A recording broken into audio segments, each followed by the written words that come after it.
Merrin loved the sea. She loved the sound of the waves calling. The two of them were poor.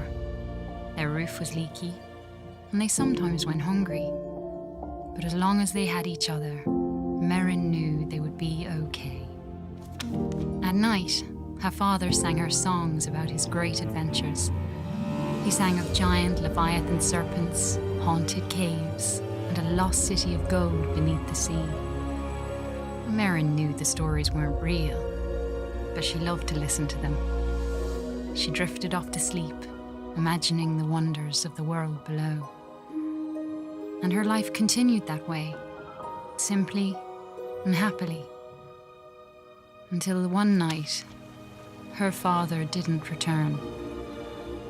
Merrin held up her candle at the cliff's edge all through the night, staring out at the empty sea. She shivered in the cold wind as she watched for him all the next day. Her eyes welled with tears as night fell again and there was still no sign of her father. At last, she collapsed into sleep. In her dreams, she saw him, trapped deep beneath the sea, calling to her for help. She awoke with a jolt.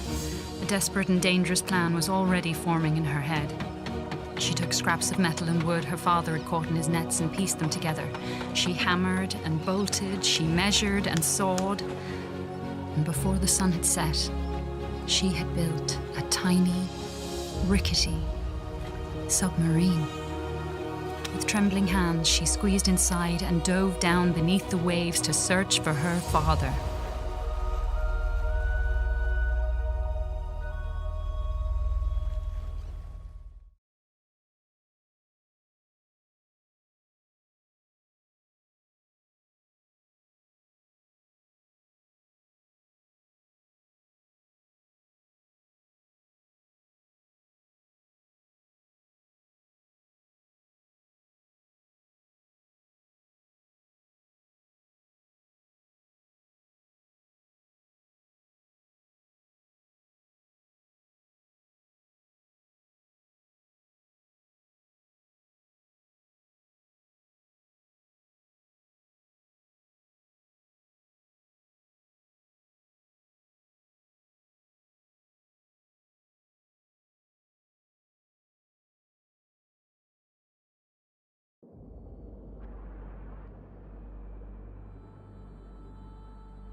The world beneath the waves shimmered with mystery. Glow-kelp bulbs lit up around her as she passed by.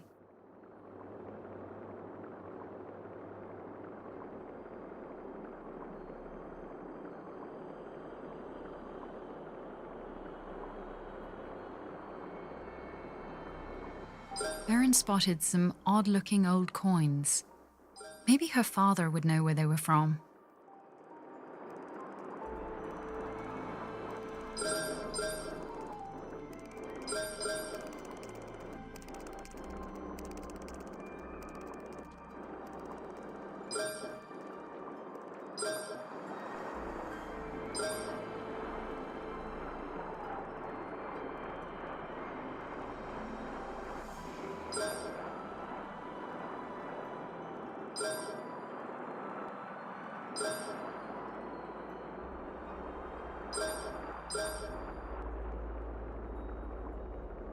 An eerie light flickered and danced on the sea floor, like an underwater fire.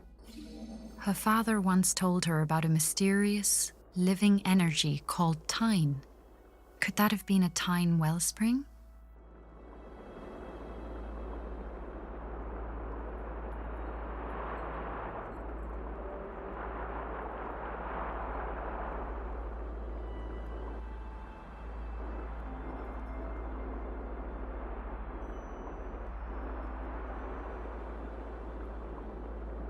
A seahorse, made of clockwork gears, darted out of the way as Merrin approached.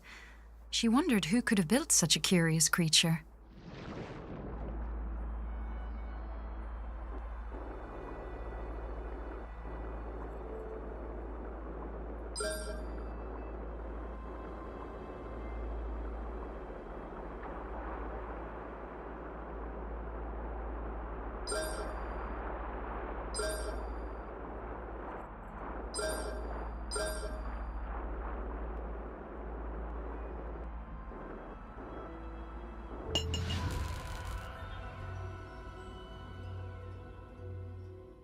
Merrin approached a glowing scrap of metal and pulled it inside.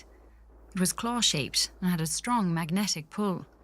She took out her tools and attached it to a firing mechanism on her steering column.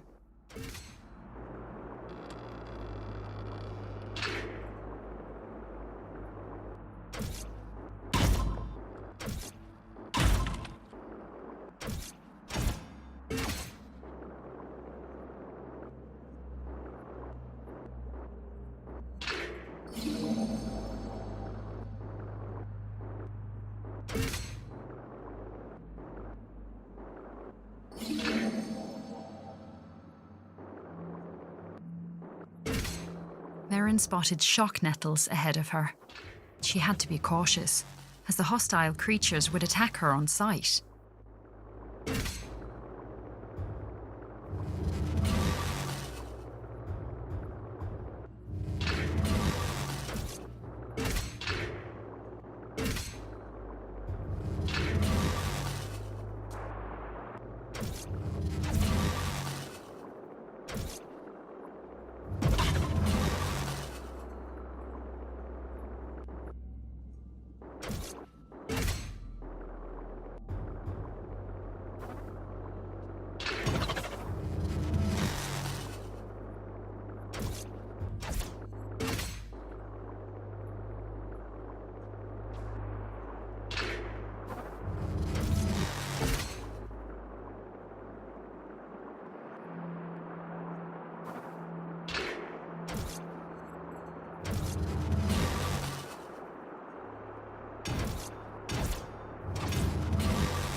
A sleeping guardian blocked Merrin's path. She knew it all too well from her father's stories, and she knew it must never be woken.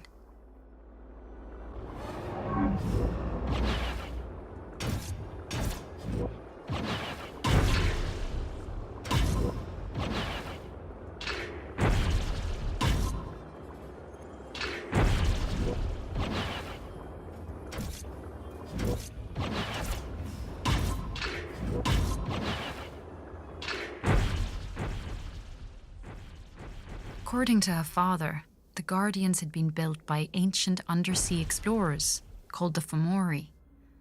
Merrin always thought the Fomori were a myth.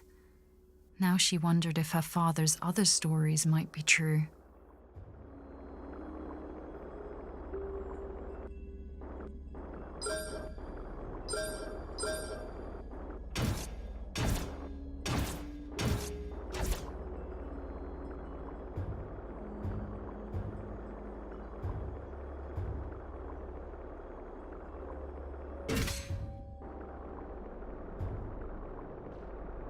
The old statue reminded her of her father's lullabies about the brave and beautiful Merrows.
Merrin explored, she sketched the terrain on a sheet of cartography paper.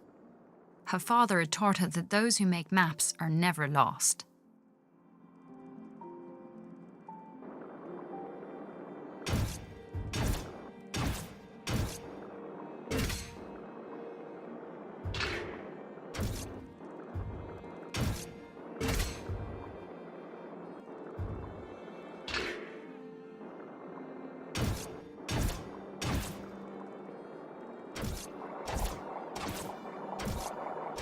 A huge hermit crab watched Merrin from a rocky ledge. On his back, he carried a vast array of odd-looking treasures.